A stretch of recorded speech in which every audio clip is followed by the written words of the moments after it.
राजा आमिर अब्बास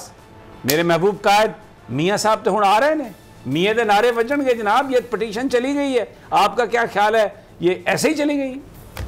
ये बिल्कुल ऐसे ही गई है और ये बिल्कुल ऐसे ही मुझे लगता है बाहर भी फेंक दी जाएगी। अच्छा? क्योंकि इसमें जो अगर मैं हैरान हूँ, सुप्रीम कोर्ट बार को नज़र आ रहा है कि 184(3) के तहत अगर कोई फंडामेंटल राइट्स किसी के मजरूह हुए हैं और वो भी किस टच स्टोन पे कि जी पब्लिक इंटरेस्ट के मफाद आमा में, तो अब क्या सुप्रीम कोर्ट बार को वो जेलों में पड़े हुए सैकड़ों जो उनसे कैदी हैं उनके फंडामेंटल राइट्स के वो जेल से बाहर आए नज़र नहीं आए, लेकिन ये नज़र आ गया कि जनाब एक शख्स जो इसको सुप्रीम कोर्ट या एक अदालत कहती है सादिक और अमीन नहीं है, लेकिन ये उसका फंडामेंटल राइट है कि उसने इस मुल्क का वज़ीर आज़म बनना है, ये उसका फंडामेंटल राइट है कि उसने पार्लियामेंट में आना है,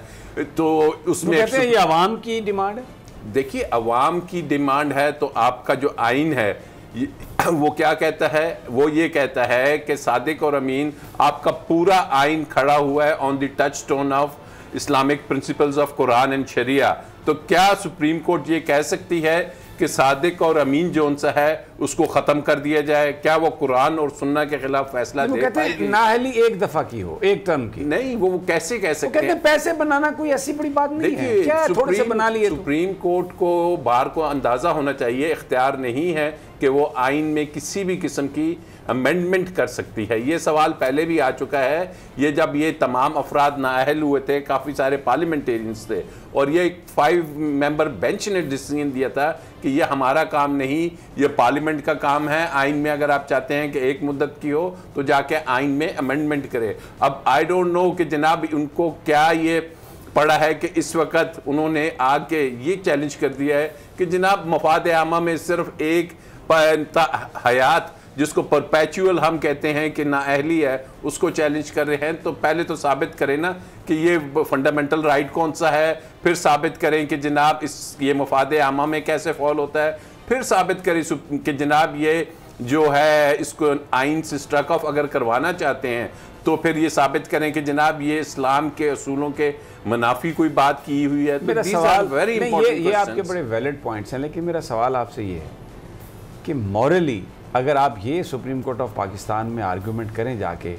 कि जी ये जो पैसे के मामलात हैं, ये जो इस तरह की करप्शन की कहानियाँ हैं, इस पर बंदे को आप ताहयात नाहल ना करें, जो इलेक्ट्रल मामलात हैं उन पर भले ताहयात नाहल कर दें और ये जो माल बनाने वाली बात है इस पर आप नाहल ना करें, तो ये इसकी मॉरली आप इस नोशन को कैसे सपोर्ट कर सकते हैं? कहता हूँ इलेक्टोरल में क्या होता है, इलेक्टोरल मामलात भी यही है कि आप एक अल्लाह ताला को हाजिर नाजिर जान के झूठा एफिडेविट देते हैं। और यहाँ भी आपने देखा कि एक शख्स जो वज़ीर आज़म है पूरे मुल्क को बताता रहा कि जनाब ये है वो ज़राए, पार्लियामेंट में भी बताता रहा कि जनाब ये है वो ज़राए, स्पीच करके अदालतों में कतरी ख़त लेके आते रहे और जब नहीं बता पाए और उसके बाद नैब में सज़ा हो जाती है, तो इसको अगर समझा जाए कि जी इसमें सिर्फ चंद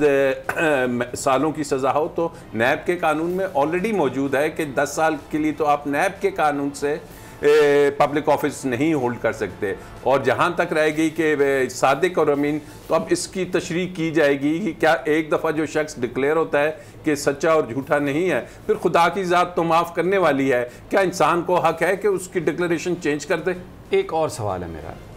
ये बिल्कुल पर्सन स्पेसिफिक लगती है सारी की सारी ये बात, क्योंकि इस वक्त मियाँ नवाज शरीफ और साथ उनके बाद में जो जहांगीर तरीन साहब हैं, सिर्फ वो इसके लिए इससे मुतासर हैं।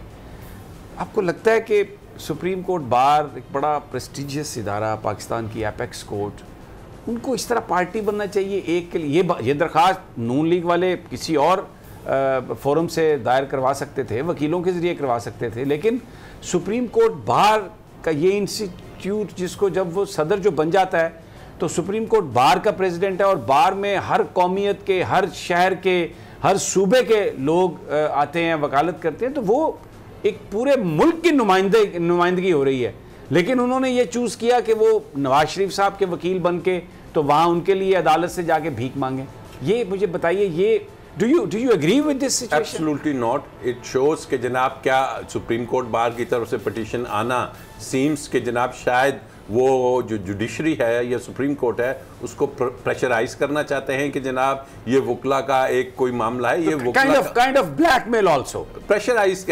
करना, ब्लैकमेल करना। सुप्रीम कोर्ट कभी ब्लैकमेलिंग तो नहीं आती और ना ही वो मैं समझता हूं कि किसी प्रेशर में आएगी। और अगर आपने सुप्रीम कोर्ट में कोई लेके ही जाना है तो बहुत से इश्यूज हैं वो लेके जाइए। जैसे आपने दुरुस्त तौर पे कहा कि पर्सन स्पेसिफिक लिटिगेशन तो किसी भी तरीके से इजाज़त नहीं दी जा सकती। दिस इज़ वेरी अनफॉर्चुनेट कि ये किस अंदाज में ये जो उनसा है ना हमारा माफिया, जिसको वाकई ही माफिया कहा और इसी सुप्रीम कोर्ट ने सिसिलियन माफिया कहा, कि किस अंदाज में ये ऑपरेट कर रहे हैं, किस किस चैनल से आते हैं। कभी हमें वो जज अरशद मलिक की वीडियो नज़र आ जाती है, कभी हमें वो एक एफिडेविट नज़र आता है जो गिलगित बल्तिस्तान के जज साहब ने दिया, कभी हमें इस किस्म की पटिशन्स नज़र आ रही हैं। तो हर तरीके के हरबे अपनाए जा रहे हैं कि किसी तरीके से इस मुल्क के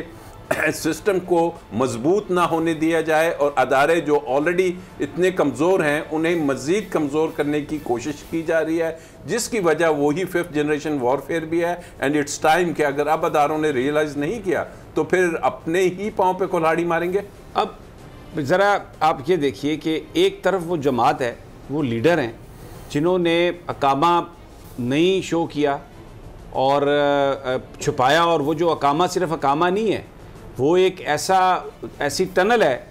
एक ऐसा अकाउंट है जिसमें पता नहीं कितने पैसे जो हैं वो ट्रांसफ़र हुए होंगे और मियाँ साहब की जो आइडेंटिटी है वो डिस्क्लोज़ रही, यानी बाकायदा तौर पर, जिसकी वजह से सुप्रीम कोर्ट ऑफ पाकिस्तान ने उनको डिस्क्वालीफाई करार दिया। इस पर कोई नदामत नहीं है, ना किसी नून लीग के लीडर को नदामत है। वो एक कहते हैं जी अपने बेटे की मुलाजमत कर रहे थे ना कंपनी में, तो तनख्वाह नहीं ली। बिल्कुल टोटली डाइवर्जन, इशू को तब्दील करना। और दूसरी तरफ अब ये सुप्रीम कोर्ट बार के जो इलेक्टेड प्रेसिडेंट हैं वो ये कहते हैं आगे कि जनाब ये तो ताहयात नाअहली नहीं होनी चाहिए। यानी मॉरली इसका मतलब है कि हम ये एक्सेप्ट कर लें कि जिस आदमी ने माल बनाया, जिस आदमी ने